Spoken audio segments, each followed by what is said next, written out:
The 21st chapter of Luke, starting with the 5th verse.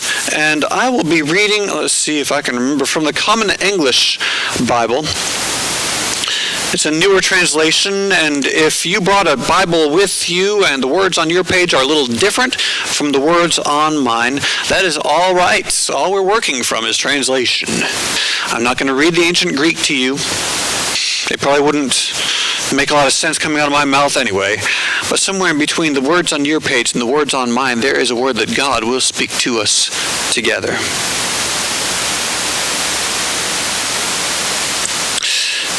A reading from Luke. Some people were talking about the temple, how it was decorated with beautiful stones and ornaments dedicated to God. Jesus said, "As for the things you are admiring, the time is coming when not even one stone will be left upon another. All will be demolished."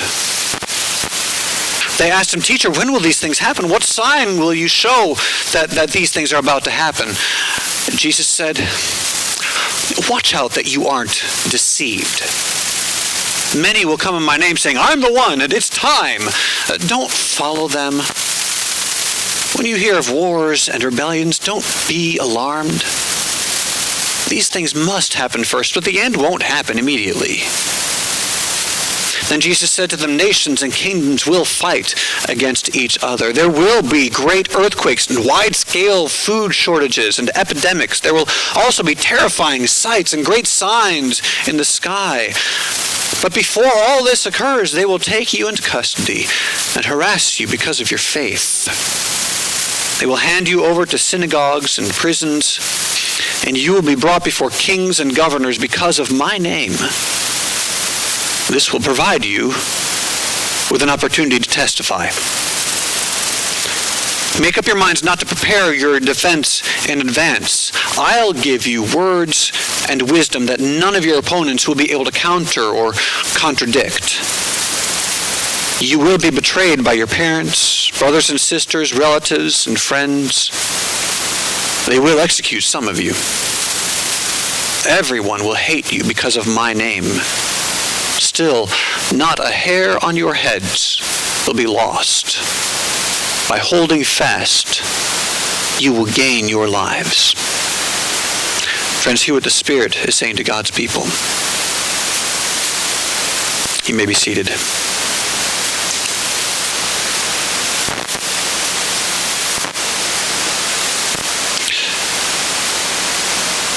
Let the words of my mouth and meditations of my heart be pleasing to you, Lord, my rock and my Redeemer.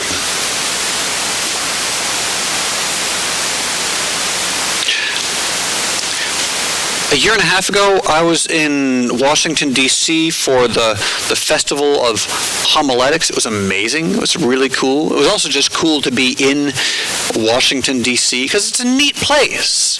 But, you know, I was surrounded by these really old buildings. Well, I say really old, but our nation as a nation is only 240 years old compared to some other places around. That's pretty young.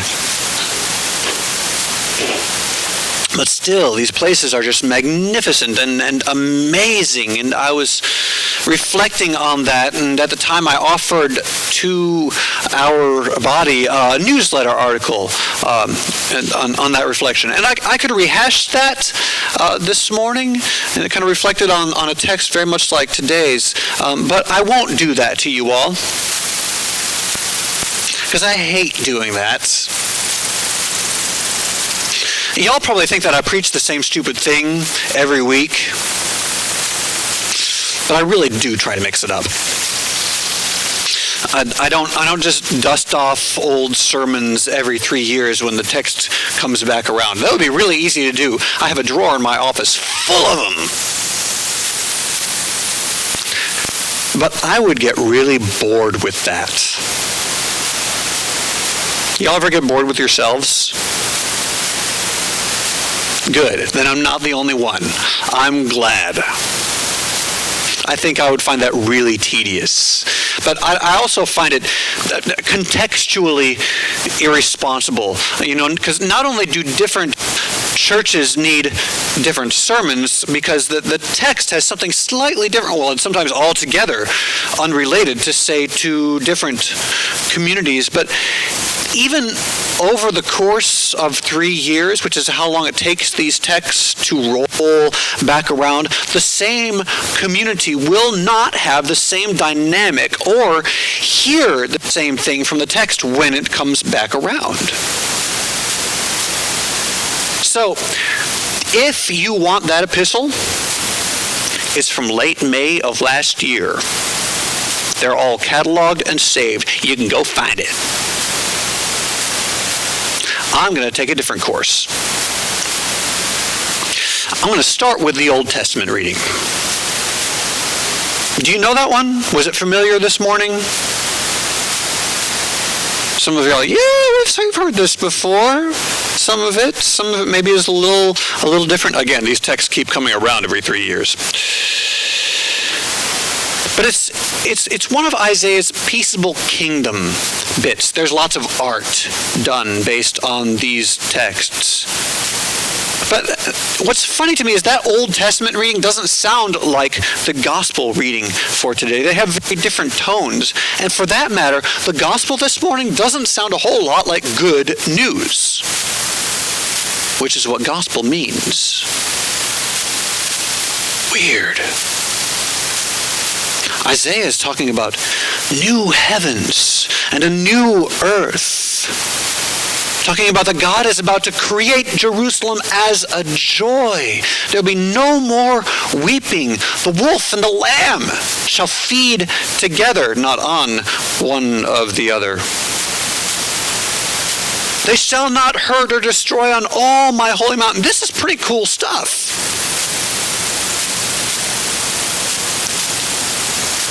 And I think it's really easy to read that text like it's some utopian thing that's just not possible on earth.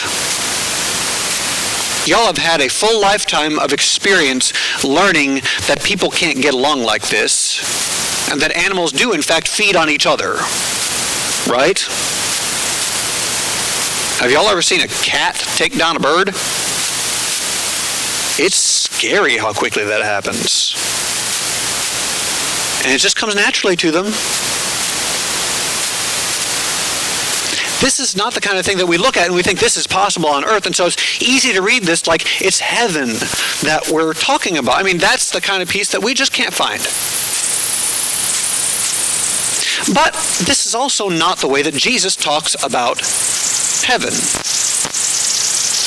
Jesus says, "In my Father's house there are many rooms, many dwelling places, many mansions," just depending on your translation. "If it were not so, would I have told you that I go to prepare a place for you?" But Isaiah says they will build houses and inhabit them.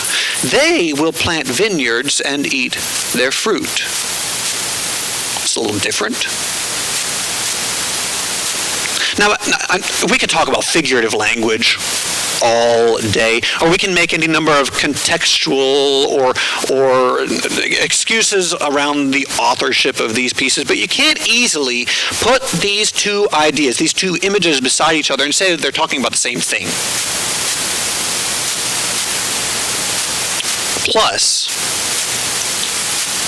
historically, Isaiah predates the general thinking that there's a heavenly utopia available for the righteous or for folks who with names published in a life book or a good versus bad place. It wasn't in the public imagination. It wasn't even in the rabbinic imagination. If Isaiah has a utopian vision, then it's for the place that he already knows and understands. Zion that he talks about is the actual literal mountain of Jerusalem. Now, if when I say that you struggle with the first verse, which is again right there in your bulletin, you can just see it. If you struggle with that first verse, that bit about new heavens, I'd offer you just a linguistic reminder. In the Hebrew, in the Greek, even in the Latin, the heavens ultimately refer to everything that's that way. all that mysterious floaty and sparkly stuff over our heads. The sky, which is not the dwelling place for God, for an author who uses the term Zion to refer to Jerusalem. What's the dwelling place of God for someone who has faith in Jerusalem? Say again? It's the temple. That's right. It's the Ark of the Covenant, is the throne of God, resting in the Holy of Holies. It's such a sacred place that people can go in there with even the littlest bit of sin on their hearts. They'll be struck dead. Which is why when the priest goes in there on an annual basis, they had to tie a rope around his leg. So if he dies in there, they can pull him back out. It's a crazy tradition. The dwelling place of God is in a physical place. So Isaiah says there will be peace on earth. Here, in this mud pit, everything is going to revert back to Eden. That's not language of demolition. That's not the kind of language that Jesus is using. But then, I'm not entirely sure that I'm not overstating Isaiah's point, because I am thoroughly convinced, y'all, that Jesus uses humor and Jesus uses hyperbole when he's teaching and when he's talking to the disciples. What I never quite utilize is the idea that any other author in the Bible would actually use humor and hyperbole. Why don't I do that? That's a weird default position of mine. Maybe I should leave more space for someone like Isaiah to use humor and hyperbole as well. When Isaiah looks toward, what Isaiah looks toward is a time when the exiles return from Babylon, from Persia at the time, and they rebuild the walls and they rebuild the temple of Jerusalem. And it's a thing that happens. In his view, that accomplishment is the very height of holiness. Because when you rebuild the walls, when you rebuild you get to reboot the temple sacrifice. And you get to reboot genuine following of the holy law, the Torah, which would necessarily lead to the perfection of creation. That is what makes life holy. The world will be so at peace that even the wolf and the lamb will nap together and lions will graze like oxen. Those are words that we take at face value today. But I think Isaiah's audience would have at least giggled. They might have laughed out loud, because it is a really funny image. And the thing is, a thing doesn't have to be literally true for the point to be true. Right living and right worship for Isaiah lead to peace. And I think that's true for Jesus too, but what Jesus is pointing out is that getting there ain't easy. Lots of power and lots of effort will be spent protecting the human practices that protect those authorities that hoard by oppressing. Lots of power and effort will be spent protecting the human practices that pit children of God against each other. Lots of power and effort will be spent proving one hard-headed point against another. Plus, Jesus says lots of scary things happen naturally that just wholly terrify us. Have y'all ever sheltered during a tornado? It's a scary place to be.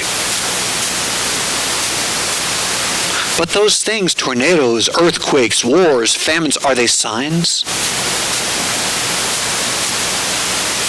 it sure seems like they're just the extraordinary events that happen ordinarily in nature. What sign will you give us? Jesus said, look, lots of people will come along pointing to all these things and deciding that they are signs. Crazy stuff is going to happen. Crazy stuff has always happened. You just don't worry about that. You just focus on witnessing. Oh, that's a loaded term. That's come to mean and refer to a lot more than maybe what it necessarily should. Just focus, Jesus says, on talking about what you see.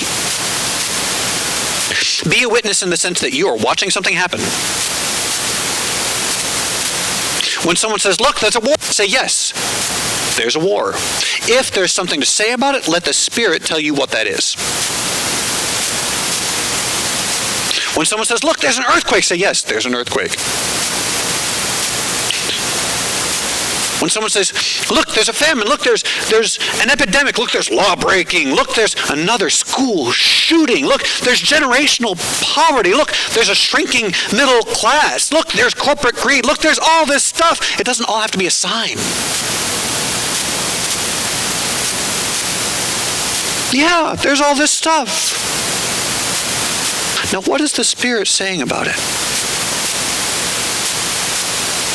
It's not a sign, it's an opportunity to see and speak about where God is at work. And frankly, that's usually in the availability of healing and of peace that God will provide through us if we'll just open our eyes and our hearts and our hands and let God do a God thing. What sign will you give us? It's just the wrong question. The question is, how can I, in the midst of all this, proclaim peace, proclaim hope, proclaim agape, unconditional love? Just listen. The Spirit will tell you. It's going to go badly sometimes, like really badly. Do it anyway. Hold fast. Hold fast, Jesus says, and you'll gain your life. That is to say, hold fast and your life will have meaning. Hold fast and your life will transform creation. Hold fast and the kingdom of peace will come near because of you.